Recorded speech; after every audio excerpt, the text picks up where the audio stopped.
Parehong umalis ng bansa sina Pangulong Bongbong Marcos at Vice President Sara Duterte. Habang si Attorney Harry Roque na nasa Netherlands, pinapauwi na at kakanselahin na ang passport. Nasa frontline ng balitang yan, si Maricel Halili.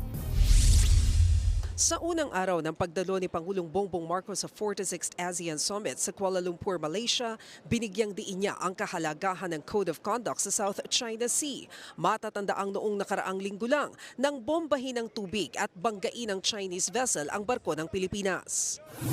We underscore the urgent need to accelerate the adoption of a legally binding Code of Conduct in the South China Sea. This to safeguard maritime rights, promote stability, and prevent miscalculations at sea. Sa usapang taripa naman na pinataw ni US President Donald Trump sa iba't ibang bansa, suportado raw ni PBBM ang posisyon ng ASEAN na huwag itong gantihan. Habang nasa Malaysia si Pangulong Marcos, nasa Qatar naman si Vice President Sara Duterte. Makikipagkita raw ang bise sa mga Pinoy sa Doha sa May 27. Matapos nito, lilipad siya papuntang The Hague, Netherlands para bisitahin sa ICC ang kanyang amang si dating Pangulong Rodrigo Duterte. Sa June 4 pababalik ang bise sa Pilipinas. Ibig sabihin, wala sa Pilipinas si VP Sara kapag binasa na ang impeachment charges sa Senado sa June 2. Kinabukasan niyan, magko-convene ang Senado bilang impeachment court. Posible namang work from The Hague si dating Pangulong Duterte matapos niyang manalong mayor ng Davao City. Plano ni DILG Secretary John Vic Remulla na magpaalam sa ICC para makapanumpa si Digong bilang alkalde. Kailangan physically present ka eh. So in his incapacity na hindi niya kayang magsilbi, ang vice mayor muna ang uupo doon.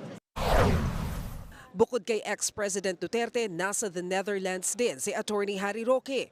Formal nang hiniling ng Department of Justice na kanselahin ang passport ni Roque para raw mapilitan itong harapin ang kaso laban sa kanya.